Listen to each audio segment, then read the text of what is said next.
سب سے پہلے میں پاکستان پیپلز پارٹی کے چیئرمین بلاول بھٹو زرداری صاحب کی طرف سے، پریزیڈنٹ زرداری صاحب کی طرف سے، اپنی پارٹی کی تنظیموں کی طرف سے اور خاص کر گلگت بلتستان کی طرف سے اور سینٹرل کی طرف سے میں عبدالحمید صاحب کو اور جہانگیر صاحب کو پاکستان پیپلز پارٹی میں اور ان کے دوستوں کو پاکستان پیپلز پارٹی میں شمولیت پر وہ خوش آمدید کہتا ہوں۔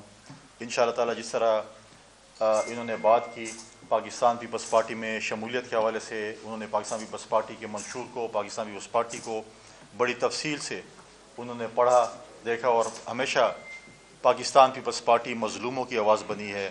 جب بھی اگر آپ دیکھیں کہ 2008 میں جو ہماری حکومت آئی تھی، اس وقت بلوچستان میں بھی جو حالات تھے، پریزیڈنٹ زرداری صاحب نے منتخب ہونے کے بعد سب سے پہلے بلوچستان کی عوام سے معافی مانگی تھی فیڈریشن کی طرف سے، اور اس کے بعد جو بلوچستان کے لیے انہوں نے پیکیج، چاہے آغاز حقوق بلوچستان ہو، چاہے باقی بلوچستان کے حوالے سے ہو، ان کے حوالے سے جس طریقے سے ہم نے اور ہماری حکومت نے کام کیا وہ سب کے سامنے ہے۔ آج دوبارہ بلوچستان میں پاکستان پیپلز پارٹی پہ لوگوں نے اعتماد کیا، ان کے جو کام رہ چکے تھے انشاءاللہ پاکستان پیپلز پارٹی پریزیڈنٹ زرداری صاحب کی قیادت میں اور بلاول بھٹو زرداری صاحب کی قیادت میں بلوچستان کے مسائل بھی حل کرے گی۔ اس طرح گلگت بلتستان میں بھی جس طریقے سے مسائل تھے، چیئرمین بلاول بھٹو زرداری صاحب نے، قاہرہ صاحب یہاں پر موجود ہیں، انہوں نے وہاں پر جس طریقے سے الیکشن مہم چلائی، شاید ہی پاکستان کی الیکشن مہم ایسی ہو جس طرح انہوں نے گلگت بلتستان میں پچھلی الیکشن مہم اس طریقے سے چلائی۔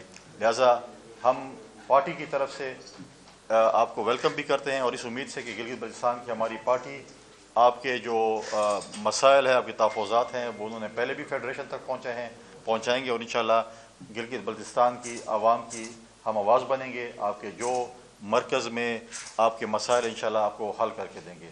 ساتھ ساتھ آپ نے دیکھا کہ پریزیڈنٹ زرداری صاحب نے ایک اور تاریخ رقم کی پچھلے دنوں، وہ پہلے سویلین پریزیڈنٹ بنے جنہوں نے 7ویں دفعہ پارلیمنٹ سے خطاب کیا۔ ایک افسوسناک امر ہمیشہ رہا ہمارے اپوزیشن کی جماعت سے، جب بھی کوئی ایسے ایشوز آتے ہیں اور سیریس ایشوز بھی ہوں تو انہیں ہمیشہ پارلیمنٹ کو سرکس بنایا۔ میں آج یہ بھی مطالبہ کروں گا اپنے اسپیکر قومی اسمبلی سے کہ جیسے کنٹیمپٹ آف کورٹ ہوتی ہے، اس طرح کنٹیمپٹ آف پارلیمنٹ بھی ہوتی ہے۔ اب پارلیمنٹ کو اور قومی اسمبلی کے فلور کو آپ کم از کم ان لوگوں کے ذریعے سرکس نہ بنائیں۔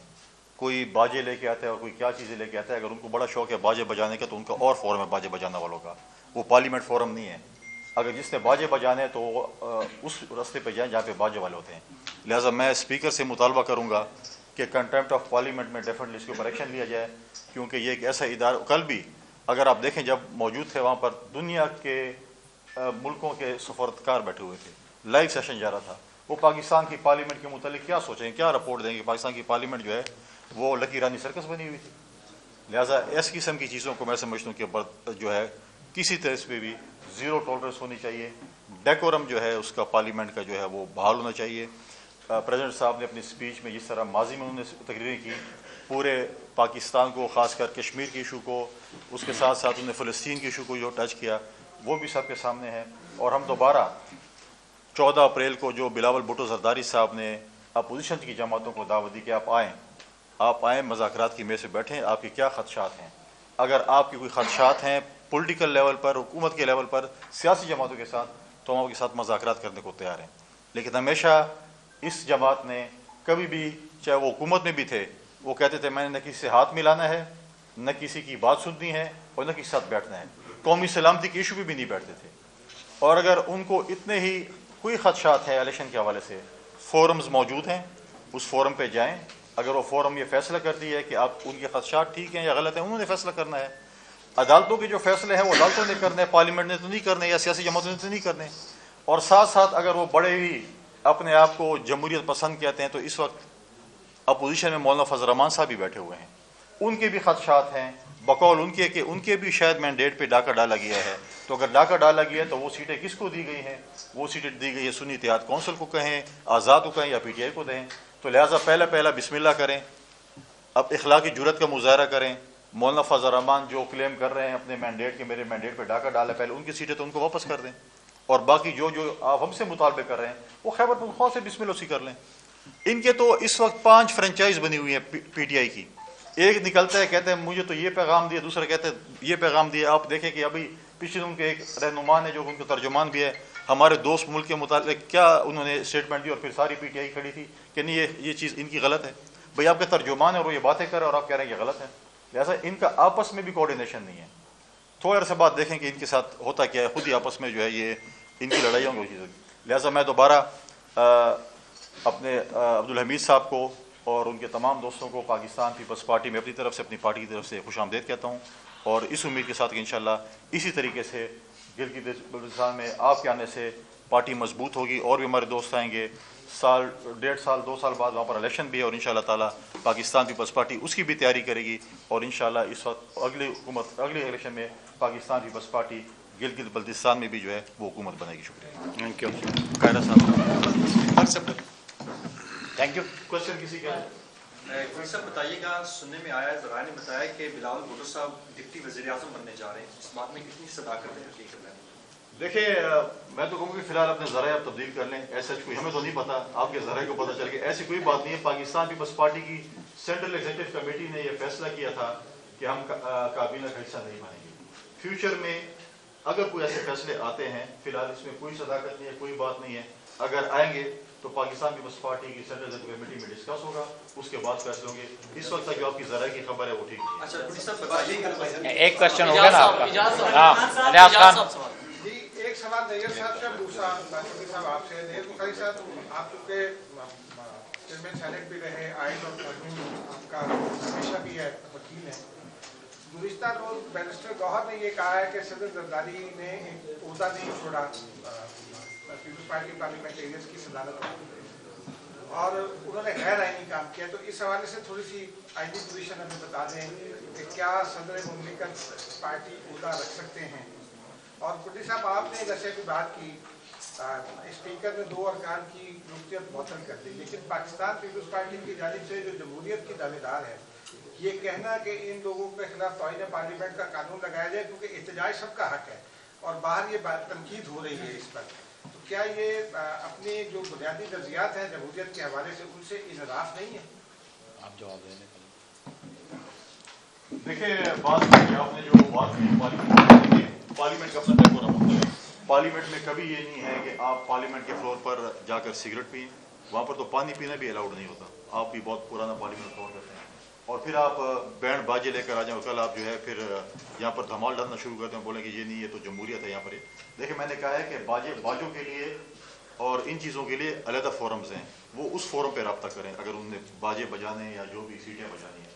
یہاں میں سمجھتا ہوں کہ ان کو اگر وہ آئے ہیں پارلیمنٹ میں, عوام کا مینڈیٹ لے کر آئے ہیں, اور اگر ہم چاہتے ہیں کہ یہاں پر قانون سازی ہو, اچھی قانون سازی ہو, الیکشن کے حوالے سے تحفظات مختلف سیاسی جماعتوں کو ہیں, ہماری وہاں پر کمیٹی ہوگی جس پہ جو ہے وہ پارلیمانی کمیٹی ہوگی جس پہ ہم ریفارمز لا سکتے ہیں, باقی چیزیں لے کے آ سکتے ہیں. ماضی میں پریزیڈنٹ زرداری صاحب نے اپنے اختیارات اسی پارلیمنٹ کو دیے, 18ویں ترمیم ہوئی, NFC ایوارڈ ہوئے, باقی چیزیں. ہم ایشوز پہ پالیٹکس کریں. یہ چیزیں نہیں کہ آپ ایک اسپیچ ہو رہی ہے اور آپ اس کے اندر جو ہے, یا باقی اسپیچ اور پارلیمنٹ کی جو ہے کارروائی ہو رہی ہے. تو میں اس حوالے سے کہا ہے کہ آپ احتجاج بالکل جمہوری حق ہے, لیکن احتجاج کی بھی ایک حد ہوتی ہے. اگر آپ اس حد کو پار کرتے ہیں تو پھر تو مطلب کہیں کہ نہیں, وہ کل جو کچھ بھی کریں وہ آپ کہیں کہ یہ چیزیں ایسی ہوتی ہیں.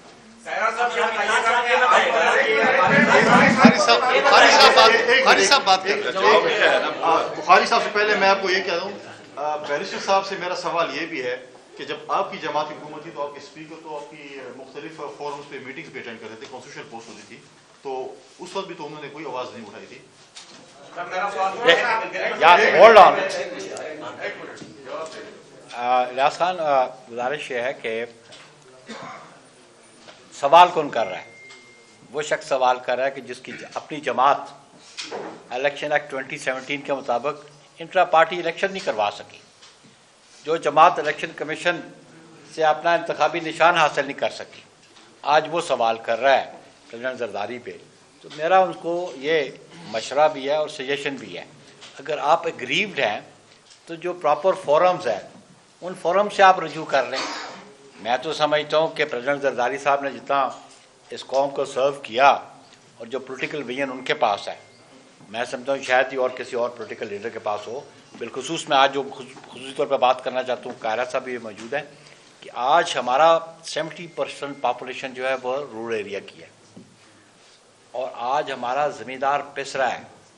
اور ابھی ریسنٹ رپورٹ آئی ہے جو گندم امپورٹ کی گئی ہے، جب ہماری فصل پک رہی تھی، جب ہماری فصل مارکیٹ میں آنے والی تھی، تو یہ کیوں امپورٹ کی گئی؟ فارن ایکسچینج سے آپ کو آلریڈی شارٹیج ہے، آپ نے فارن ایکسچینج کیوں ضائع کیا؟ اور پھر جو سپورٹ پرائس ہے اس کو ڈراپ ڈاؤن آپ نے کیوں کیا؟ ایک پروونس میں اس کی قیمت اور ہے اور جو بڑا پروونس ہے اس میں قیمت اور ہے.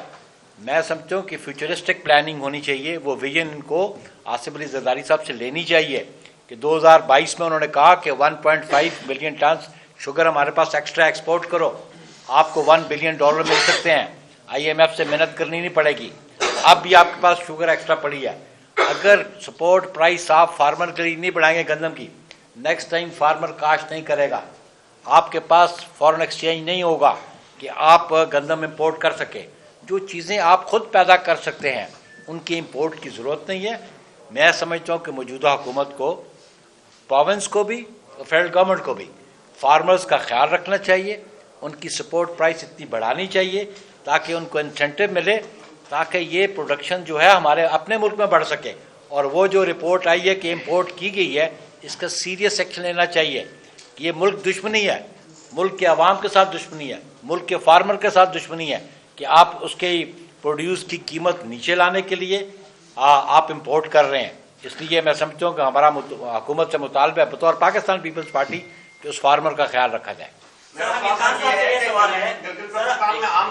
حکومت بنتی ہے، فیڈرل گورنمنٹ جو جہاں پہ ہوتی ہے ان کی ہی پارٹی کی حکومت بنتی ہے. GB میں یہ تاریخ ہم نے دیکھی ہے. آج یہاں پہ پیپلز پارٹی نے آئندہ انتخابات میں پیپلز پارٹی کی حکومت گلگت بلتستان میں بننے کا جو ہے دعویٰ کیا ہے. یہ نون لیگ کے لیے چیلنج ہے یا آپ یہ روایت کو چینج کرنے کے لیے جا رہے ہیں؟ دیکھیں، سیاسی جماعتیں اپنے خدمات کی بنیاد پہ کہتی ہیں. خیر، میری آواز آتی ہے؟ دیکھیں، گزارش یہ ہے کہ سیاسی جماعتیں اپنے منشور کے مطابق دعوے کرتی ہیں اور امید کرتی ہیں. گلگت بلتستان میں آج تک، یہ ان کی تاریخ ہے، آج تک جو حقوق ملے وہ صرف پیپلز پارٹی نے دی اور کسی جماعت کو اس میں کوئی رول نہیں. وہ ایجنسی سے کمشنریٹ بنا، وہ کمشنریٹ سے کونسل بنا، وہ کونسل سے اسمبلی بنا، اور اب اس کی ایک آئینی حیثیت آنی ہے.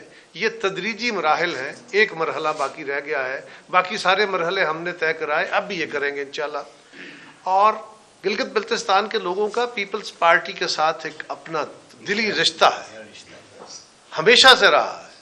ہم سمجھتے ہیں کہ ماضی میں ہماری جماعت کے اوپر رستے روکے گئے، ہمارے لوگوں کی وفاداریاں تبدیل کرا کے، ان کے اوپر جبر کر کے، مجبور کر کے، اور بھی ریاستی ہتھ کنڈے ہوتے ہیں.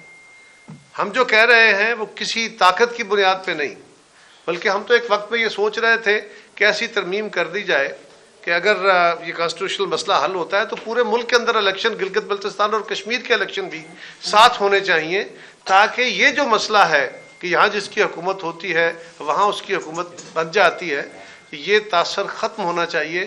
یہ انڈرمائن کرتا ہے کشمیر کو بھی اور گلگت بلتستان کو بھی. تو بالکل ہمارا ایسا کوئی ارادہ نہیں، نہ ہم گورنمنٹ میں ہیں، ہم پاور میں نہیں ہیں، یاد رکھیے، ہم ایگزیکٹو اتھارٹی میں نہیں ہیں.